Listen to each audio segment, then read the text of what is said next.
క్రీస్తు నామమున మరొకసారి మీకు అందరికీ నేను శుభములు తెలియజేస్తున్నాను. ప్రియ దేవులారా, మళ్ళీ ఈరోజు వాక్య ధ్యానము మరి గలతీ పత్రిక 6వ అధ్యాయం దేవులారా, మరి 7వ వచనం చూసుకుంటే, మోసపోకుడి, దేవుడు వెక్కిరింపబడడు, మనుషుడు ఏ విత్తనం విత్తునో అదే పంటను తిరిగి కోయును. దేవునికి స్తోత్రం దేవులారా. మనం ఏమి పంట అయితే విత్తుతామో అదే పంట తిరిగి మనము కోస్తాము అని గ్రహించాలి. అంటే ఆత్మీయ జీవితంలో మరి దేవుడు ఏ పంట గురించి దేవుడు మాట్లాడుతున్నట్టే దేవులారా, జాగ్రత్తగా వినండి. ఏలయనగా తన శరీరేచ్ఛలను విత్తువాడు, శరీర ఇచ్చలు అంటే శరీర కార్యాలు జరిగించేవాడు, శరీరేచ్ఛలను విత్తువాడు శరీరం నుండి క్షయమను పంట కోయును. ఏ పంట కోస్తారంటారు? శరీర కార్యాలు చేస్తూ శరీరేచ్ఛలు నెరవేర్చబడంట. ఏ పంట కోస్తాడు దేవులారా? అతను శరీరం నుండి క్షయమను పంటను కోస్తాడంట. గుర్తుపెట్టుకోండి. అయితే ఈ శరీర కార్యాలు చేసేవారు, శరీరేచ్ఛలు నెరవేర్చేవారంట, వారు పరలోక రాజ్యము చేరుకోరు. గుర్తుపెట్టుకోండి దేవులారా. శరీర కార్యాలు ఏంటివి ఒకసారి మనం తెలుసుకుందాం దేవులారా. కింద చూడండి, ఇదే గలతీ పత్రిక మళ్ళీ 5వ అధ్యాయంలో చూడండి, క్లియర్గా ఉంటుంది. శరీర కార్యములు స్పష్టమైనవి, అవేవనగా జారత్వము, అపవిత్రత, కాముకత్వము, విగ్రహారాధన, అభిచారము, ద్వేషము, కలహము, మత్సరము, క్రోధములు, కక్షలు, భేదములు, విమతములు, అసూయలు, మతతలు, అల్లరితో కూడిన ఆటలు పాటలు మొదలైనవి. ప్రియదేవులారా, శరీర ఇచ్ఛలు, శరీర కార్యాలు చేసే వారందరూ ఏం చేస్తారంటే శరీర ఇచ్ఛలు వారు నెరవేర్చుకుంటున్నారు. కాబట్టి ప్రియదేవులారా, మరి ఈ విధంగా మన శరీర కార్యాలు చేస్తూ శరీర ఇచ్ఛలు నెరవేరుస్తుంటే దేవులారా, గుర్తుపెట్టుకోండి, మన దేవుని రాజ్యంలోకి మనం ప్రవేశించలేము. చూడండి, ఇక్కడ ఉన్నాయి. వీటిని గురించి నేను మునుపు చెప్పిన ప్రకారము ఇట్టి వాటిని చేయువారు దేవుని రాజ్యమును స్వతంత్రించుకొని మీతో స్పష్టంగా చెప్పుచున్నాను. శరీర కార్యాలు చేసేవారు, శరీరేచ్ఛలు నెరవేర్చేవారంట దేవుని రాజ్యంలో ప్రవేశింపరు. గుర్తుపెట్టుకొని దేవులారా.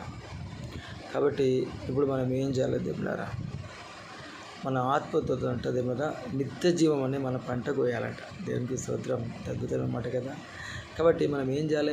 మనము శరీరేచ్ఛలు నెరవేర్చుకోకుండా, శరీర కార్యాలు చేయకుండా, మనలో ఉన్న ఆత్మ ద్వారా ఏం చేయాలి? మనము ఆత్మీయ పంటను అంటే నిత్య జీవం అనే పంటను మనము కోయాలంట. ప్రియ దేవులారా, ఇంత మంచి మాట కదా. చూడండి, ఇక్కడ ఏముందంటే, ఆత్మను బట్టి విత్తువాడు ఆత్మ నుండి నిత్య జీవాన్ని పంట కోయను. ఆత్మను బట్టి విత్తువాడు ఏం కోసారంటే నిత్య జీవాన్ని పంట కోసారంట. అయితే దేవులారా, మన ఆత్మ నుండి ఏవైతే మనం విత్తుతామో మనం ఖచ్చితంగా నిత్య జీవాన్ని పొందుకుంటాము. అదేవిధంగా నిత్య జీవాన్ని పొందుకునే ముందు మనం ఖచ్చితంగా ఆత్మఫలాలు ఫలిస్తాము. గుర్తుపెట్టుకోండి, ఎవరైతే ఆత్మతో విత్తుతాడో అతడు ఆత్మఫలాలు పొందుకొని చివరకు తన నిత్య జీవాన్ని పంట అతను కోస్తాడు. మన ఆత్మఫలాలు ఏంటి? చూడండి, ఇక్కడ ఉంటుంది కింద. ఆత్మఫలాలు స్పష్టమైనవి. అయితే ఆత్మఫలం ఏమనగా ప్రేమ, సంతోషము, మరి అదేవిధంగా సమాధానము, దీర్ఘశాంతము, అదేవిధంగా దేవులారా మరి దయాళుత్వము, మంచితనము, విశ్వాసము, సాత్వికము, ఆశా నిగ్రహము. ప్రియదం, ఇవన్నీ ఆత్మఫలాలు. కాబట్టి ప్రియదములారా, మనమందరం ఆత్మీయులుగా దేవుని బిడ్డలుగా ఏ పంట కోయాలి చెప్పండి? నిత్య జీవం అనే పంట కోయాలి. అంటే ఆత్మఫలాలు మనము ఫలించాలి. అప్పుడు ఖచ్చితంగా ఏ లోకంలో ఆత్మఫలాలు మనము ఫలిస్తాము. అదేవిధంగా నిత్య జీవం అనే పంట కూడా మనం కోసే అవకాశం ఉందని మనం గ్రహించాలి. దేవునికి స్తోత్రం దేవులారా. కాబట్టి లేఖనాలు సెలవిస్తున్నాయి దేవులారా, మోసపోకుడి, దేవుడు వెక్కిరింపబడడు, మనుషుడు ఏ విత్తనం విత్తుతాడో అదే పంట తిరిగి కోస్తారంట. కాబట్టి మనం ఏ పంట మనం విత్తాలి? ఆత్మ ద్వారా నిత్య జీవం అనే పంటని మనం కొయ్యాలి. శరీరేచ్ఛలు నెరవేర్చేవారు శరీర కార్యాలు చేస్తూ శరీరేచ్ఛ నెరవేర్చి ఏం చేస్తారు? క్షయం అనే శరీరం ద్వారా ఏ పంట కోస్తాడు? క్షయం అనే పంట కోస్తాడంట. అదే జరిగితే చివరకు అది నరకానికి దారి తీస్తుంది అని గ్రహించాలి. వారెప్పుడు నిత్య జీవంలోకి వాళ్ళు ప్రవేశింపరు అని గ్రహించాలి. కాబట్టి ప్రతి మనం ఏం చేయాలి? దేవుని మీద మనం ఆధారపడి మనం ఏం చేయాలి? దేవుని గుర్తుపెట్టుకోండి, ఆత్మ ద్వారా శరీరాన్ని మనము జయించాలి.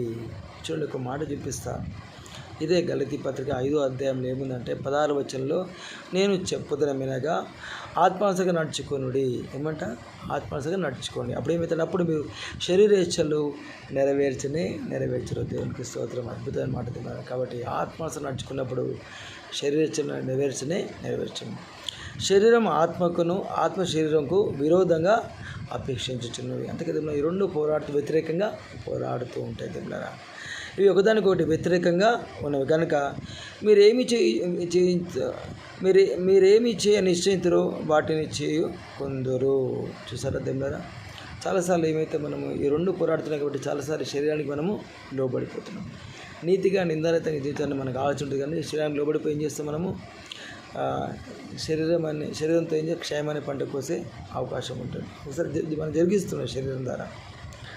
కాబట్టి ఇప్పుడు ఏం చేయాలి? మనము మీరు ఆత్మచేత నడిపింపబడిన ఎడల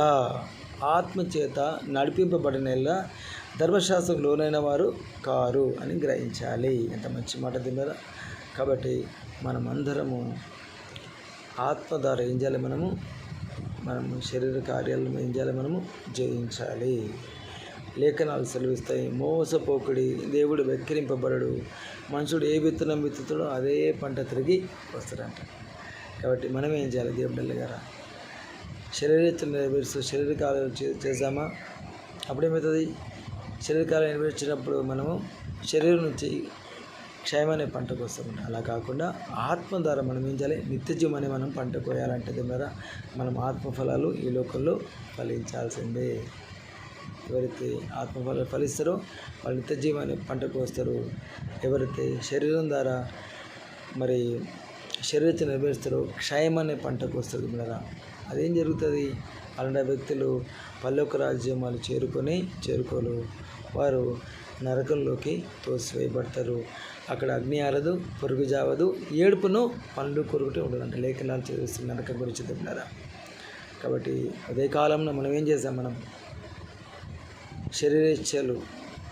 శరీర కార్యాలన్నీ పక్కన పెట్టి ఆత్మానుసారంగా జీవిస్తూ నిత్య జీవన పంటనే మనం కోసం తిన్నారా? దేవుడి అద్భుతమైన పరలోక రాజ్యాన్ని మనము స్వతంత్రించుకుందాం. ఈ కొద్ది మాటలు మనందరిలో ఆ దేవాది దేవుడు నూరంతలుగా ఫలింపజేయను గాక. దేవుని కాపుదల భద్రత ఈరోజంతా మనకు తోడే ఉండును గాక. చిన్న ప్రార్థన చేసుకుందాం. సర్వోన్నతుడా, సర్వశక్తిమంతుడా, ఆశ్చర్యకరుడా, అద్భుతాలు చేసేదేవా, నాతో పాటు ఈ క్లుప్త వర్తమానం విన్న ప్రతి ఒక్కరిని జ్ఞాపకం చేసుకొని, నాతో పాటు ఏకీభించి ప్రార్థిస్తున్న ప్రతి ఒక్కరిని జ్ఞాపకం చేసుకొని, ఈ బిడ్డలందరినీ మీరు దీవించండి, మీరు ఆశీర్వదించండి. నైనా ఈ బిడ్డలు చేస్తున్న ఉద్యోగాల్లో, చదువుల్లో, ప్రయాణాలు, పరిచర్యలో బిడ్డలకు మీరు తోడుగా ఉండమని, ఇతరులకు దీవెనకరంగా బిడ్డలు దీవించండి. ప్రతి కుటుంబంలో సమృద్ధి, సమాధానము, సంతోషము, ఆరోగ్యం, ఐశ్వర్యము, రక్షణానందము పరిపూర్ణంగా అనుగ్రహించమని ఈరోజంతా ఈ బిడ్డలు మీరు తోడే ఉండండి. బిడ్డలు చేస్తున్న ఉద్యోగాల్లో మీరు తోడుగా ఉండమని ఈరోజంతా ప్రత్యేకమైన సన్నిధి బిడ్డలకు అనుగ్రహించమని యేసుక్రీస్తు నామమున ప్రార్థిస్తూ వేడుకొంచున్నాను ప్రియ పరలోకపు తండ్రి. Amen, amen, amen. God bless you all. God bless you.